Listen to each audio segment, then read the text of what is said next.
Good morning. कैसे हैं आप लोग? मुझे उम्मीद है कि आप सब बहुत ही अच्छे होंगे।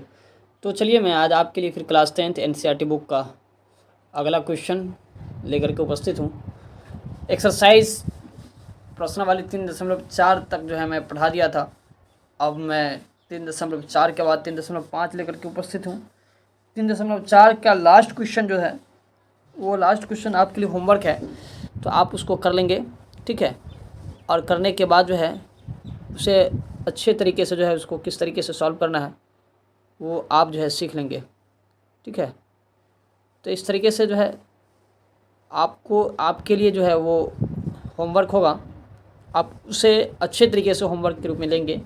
आपसे अगर से सॉल्व नहीं हो पाएगा तो आप जो है मेरे पास कमेंट बॉक्स में लिख करके कमेंट करेंगे, ताकि मैं उसका सॉल्यूशन मैं आपको भेज सकूं, बना करके बता सकूं। तो अभी तक अगरचे आप मेरे channel learning point by MD Ashraf sir पे नए हैं तो प्लीज़ आप मेरे channel learning point by MD Ashraf sir को सब्सक्राइब कर दे, वीडियो को लाइक कर दे और दोस्तों तक शेयर करना ना भूलें, ठीक है। तो देखेंगे क्वेश्चन आज प्रश्नावली 3.5 में क्या कह रहा है। 3.5 में क्वेश्चन कह रहा है कि निम्न रैखिक समीकरणों के युग्म में किसका एक द्वितीय हल है, अद्वितीय हल, किसका कोई हल नहीं है और किसके अपरिमित रूप से अनेक हल है। मतलब ये सब जो नीचे क्वेश्चन 1 2 3 4 दिया हुआ है, इसमें से कौन सा समीकरण जिसका एक ही हल होगा यानी अद्वितीय हल, और किसका कोई भी हल नहीं है और किसका जो है अनेक हल है, इसको जांचना है। और जांचने के बाद आगे फिर कह रहा है कि यदि हल जो है अद्वितीय हो, क्या कह रहा है, अद्वितीय हल की स्थिति में उसे ब्रज गुणन विधि से क्या करना, हल कर देना। अगरचे क्वेश्चन जब अद्वितीय हल होगा तो उस अद्वितीय हल के रहने पर जो है क्या करेंगे, हम उस समीकरण को ब्रज गुणन विधि से हल करने को कह रहा है, इसलिए हल करेंगे, ठीक है। अब अद्वितीय हल, एक हल या कोई हल नहीं, इसको कैसे जांचेंगे। तो समीकरण जो है, जो ये जो रैखिक समीकरण होता है, इस रैखिक समीकरण कभी भी, रैखिक समीकरण जो है कभी भी A X plus B Y plus C equal to 0 के रूप में रहता है। एक्स के गुणांक में जो होगा सो ए कहलाएगा, वाई के गुणांक में जो होगा सो बी कहलाएगा, और सी तो सी रहता ही है। कभी कभी सी बराबर के उस साइड भी रहता है और इस साइड भी, तो इस तरीके से सी का मान जो है उस साइड भी रहेगा तो ले सकते हैं, इस साइड भी रहेगा, लेकिन प्लस और माइनस के साथ में लेना है उसका मान, ठीक है, ए बी सी का। आगे क्वेश्चन देखेंगे कि अद्वितीय हल कब होगा, एक हल कब होगा, और अपरिमित रूप से अनेक हल कब होगा, कोई हल कब होगा।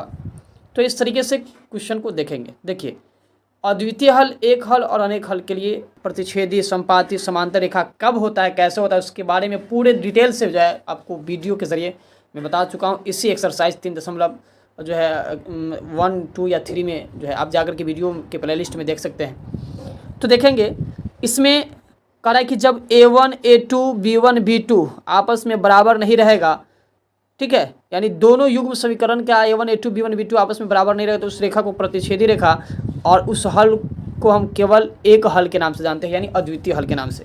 यानी उस समीकरण का अद्वितीय हल होगा किस समीकरण का, जिसका A1 A2 B1 B2 के बराबर नहीं रहेगा। आगे कह रहा है कि जब A1 A2 B1 B2 और C1 C2 तीनों जो है आपस में बराबर रहेगा, तो उस रेखा को संपाती रेखा कहेंगे, और संपाती रेखा जो होता है वह उसका परिमित रूप से अनेक हल होता है। क्या होता है, अपरिमित रूप से अनेक हल। तीसरा है A1 A2 B1 B2 जब आपस में बराबर रहेगा, लेकिन B1 B2 और C1 C2 आपस में बराबर नहीं रहेगा, तो उससे जो रेखा तैयार होगा वह समांतर रेखा होगा, और समांतर रेखा जब होगा तो उसका कोई हल नहीं होगा। तो इस दोनों हल की परिस्थिति में जब जांच में यह दोनों अपरिमित रूप से अनेक हल और कोई हल जब हमको समझ में आ जाएगा, पता चल जाएगा जांच में, तो इसका जो है ब्रज गुणन विधि से हल नहीं करेंगे सवाल के कहने के अनुसार। और जब प्रतिच्छेदी कहेगा, जब ये प्रतिच्छेदी कहते हैं केवल एक हल यानी प्रतिच्छेदी जो है रेखा जब समझ में आ जाएगा कि सिर्फ इसका इस समीकरण का एक हल है, तो उसको हम ब्रज गुणन विधि से हल करने की कोशिश करेंगे, ठीक है। तो देखेंगे क्वेश्चन क्या कह रहा है। क्वेश्चन नंबर 1 में कह रहा है प्रश्नावली 3.5 का पहला क्वेश्चन कह रहा है कि x minus 3y minus 3 equal to 0 है। उसका युग्म समीकरण है 3x minus 9y minus 2 equal to 0। ये समीकरण पहला है, ये समीकरण दूसरा है। ठीक है। समीकरण का पहला ए का मान A1, B का मान B1, C का मान C1 कहलाएगा, और समीकरण दूसरा का A का मान A2, B का मान B2, C का मान C2 कहलाएगा। ठीक है, तो इस तरीके से इसको जानेंगे। अब देखिए आगे क्या है, आगे है कि जब इस तरीके से अब इसको हम क्या करेंगे, जांचेंगे। A1 A2 बता दें कि x के गुणांक में जो होगा सो A1 A कहलाएगा, y के गुणांक में B, और C जो है अपने आप जो है अचर रूप में रहता है। ठीक है, तो समीकरण 1 वाला सब A1 होगा, तो A1 में क्या है, x के गुणांक में कुछ नहीं है तो 1 होगा।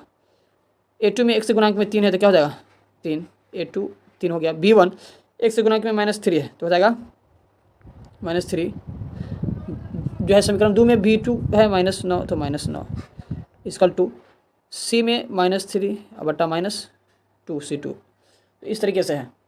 अब इसको क्या करना है सो देखिए, अब हमको यहाँ पे माइनस से माइनस कर देगा, इस माइनस से ये माइनस कर देगा, 3 एकम 3 और 3 तिहाई 9 कर देगा। तो फाइनली यहाँ पे हो जाएगा 1/3, ठीक है, इक्वल टू 1/3 इक्वल टू 3/2। तो ये दोनों तो आपस में बराबर लग रहा है, A1 A2 B1 B2 आपस में क्या है, एक दूसरे के बराबर है, लेकिन C1 C2 जो है आपस में एक दूसरे को जो है B1 B2 के बराबर नहीं है। ठीक है, तो अब देखेंगे आगे क्या होगा। अब इस परिस्थिति में जब A1 A2 B1 B2 के बराबर रहेगा और C1 C2 के बराबर नहीं रहेगा तो क्या होगा, तो इसमें देखेंगे A1 A2 B1 B2 के बराबर रहेगा, नहीं रहेगा तो वह जो है उसका एक अद्वितीय हल होगा। क्या होगा, अद्वितीय हल होगा। लेकिन A1 A2 B1 B2 के बराबर रहेगा, C1 C2 के बराबर, तो उसका परिमित रूप से अनेक हल।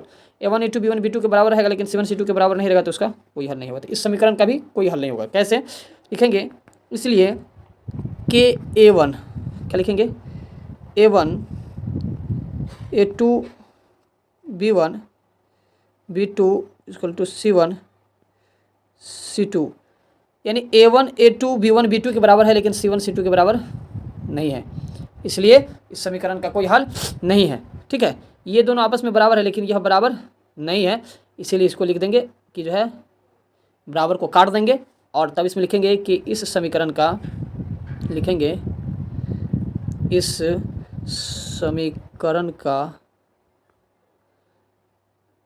कोई हल नहीं है, कोई हल नहीं है। क्या लिखेंगे, इस समीकरण का कोई हल नहीं होगा। ठीक है, समझ में आ गया आपको कि समीकरण जो है इसका जब कोई हल नहीं है तो इसको प्रतिच्छेदी कहते हैं, प्रतिच्छेदी यह रेखा है, इसका कोई हल नहीं है, सॉरी यह प्रतिच्छेदी रेखा नहीं बल्कि समांतर रेखा है, इसका कोई हल नहीं है, इसलिए इसको हम जो है ब्रजगुणन विधि से हल नहीं करेंगे। अगला दूसरे क्वेश्चन पे चलेंगे। तो इस तरीके से आपको दूसरा क्वेश्चन देखने को मिलेगा। आप पहले क्वेश्चन का स्क्रीनशॉट लेना चाहते हैं तो स्क्रीनशॉट ले लें, मैं आपको जूम करके छोटा कर दे रहा हूँ, देखेंगे, और छोटा कर दिए। आप इसे स्क्रीनशॉट लेकर के बार बार बना करके प्रैक्टिस करके समझ सकते हैं। ठीक है, अब क्वेश्चन नंबर 2 देखिए क्या कह रहा है। क्वेश्चन नंबर 2, पहला का दूसरा नंबर क्वेश्चन, पहला का दूसरा नंबर क्वेश्चन है कि 2x + y = 5, 2x + y = 5। ठीक है, इसको रैखिक समीकरण के रूप में लिखेंगे तो लिखाएगा 2x + y बराबर के उधर 0 रहना चाहिए, तो +5 उधर ही तीसरा रहेगा तो -5 = 0। दूसरा इसका युग्म समीकरण है 3x + 2y = 8। इसको भी सही करेंगे तो रैखिक समीकरण युग्म में लिखेंगे तो हो जाएगा 3x + 2y + 8 उधर हो जाएगा -8 = 0। क्या हो जाएगा 0। तो बराबर में हमको क्या रखना है, 0 रखना है। ठीक है, अब इसको क्या करेंगे, इसको हम लोग हल करेंगे कि 2x + y - 5 = 0। तो x के गुणांक में 2 है तो हो जाएगा A1 2 बट्टा x के गुणांक में 3 है समीकरण दूसरा का, तो A2 हो जाएगा 3 = B1 y के गुणांक में कुछ नहीं तो 1 है, y के गुणांक में 2 है B2 में समीकरण 2 में, तो B2 बराबर हो जाएगा 2 = C1 -5 और C2 है -8।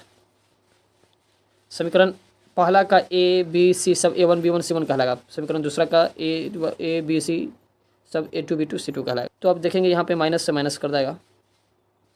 ठीक है, अब यहाँ पे आपको दिख रहा होगा कि इसको हम अब आगे काट नहीं सकते हैं, काट नहीं सकते हैं, यानी ये जो है ये टर्म दोनों आपस में बराबर नहीं है।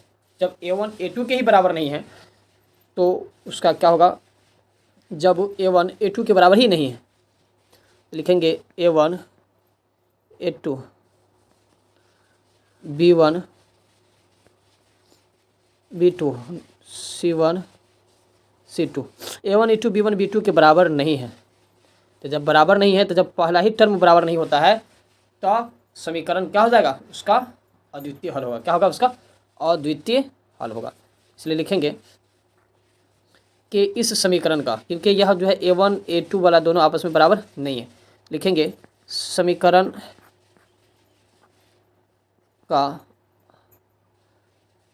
अद्वितीय हल होगा। अद्वितीय कहे तब या एक हल कहें तब, अद्वितीय हल है। क्या करना है, इसीलिए ब्रज गुणन विधि से हल करने पर क्या करेंगे, इसीलिए इसको ब्रज गुणन विधि से हल करेंगे। ठीक है, तो ब्रज गुणन विधि का सूत्र होता है, यहाँ पे आपको दिख रहा होगा ब्रज गुणन विधि बराबर, आपको स्क्रीन पे ये दिख रहा होगा, ये ब्रज गुणन विधि द्वारा समीकरण के युग्मों को हल करने का जो सूत्र है।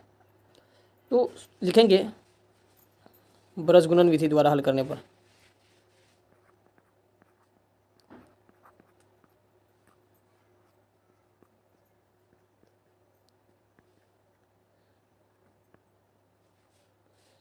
ब्रज गुणन विधि से हल। अब ब्रज गुणन विधि से हल करेंगे तो x बट्टा B1 और B1 और C2। B1 है, आपको दिख रहा होगा B1 कितना है, यहाँ पे 1 है, B2 2 है, तो B1 1 और C2 लेना है तो C2 8, 1 गुने 8 यहाँ पे लिखेंगे 1 गुने 8, 1 गुने 8 माइनस B2 क्या कर रहा है, सो देखिए B2 बराबर क्या है, तो B2 बराबर 2 है, B2 बराबर 2 और C1 बराबर 5 है। B2 बराबर 2 C1 बराबर 2 गुने 5, क्या लिखेगा यहाँ पे 2 गुने 5।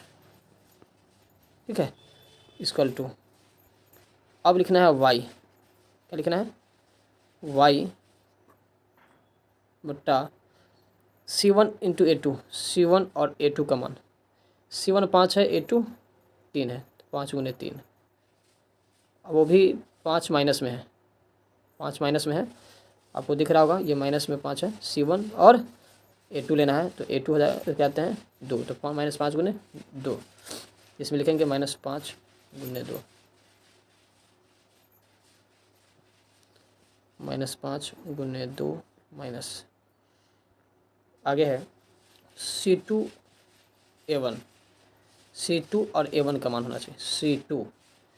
C2 है, आपको दिख रहा है यहाँ पे -8 और A1 है 2, तो -8 गुने 2 तो हो जाएगा -8 गुने 2। अब उसके बाद है 1 बट्टा A1 और B2, A1 into B2, A1 क्या करे सो देखिए A1 2 और B2 भी 2 है, तो 2 दूना 4 हो जाएगा, प्लस 2 गुने +2 गुने +2 माइनस, उसके बाद A2 B1, A2 का मान कितना है, A2 का मान है 3, आपको दिख रहा होगा यहाँ पे 3, और B1 है आपको 1। ठीक है, 3 गुने 1 लिखेंगे गुने 1। अब ये इस रूप में लिखा गया। ठीक है, अब इसको क्या करना है, आगे की ओर हल करना है। x से जब पे x होगा, 8 इकाई 8 माइनस 2 पंचे 10 बराबर y के जगह पे y, -3 पचे -15 माइनस के जगह पे माइनस, -4 दूना -16 इक्वल टू 1 बट्टा 2 दूना 4 -3 इकाई 3। आगे होगा, देख रहे होंगे कि C के जगह पे C1 C2 दोनों माइनस में, C1 C2 दोनों माइनस में, और यहाँ पे C1 C2 दोनों प्लस में लिखा हुआ है।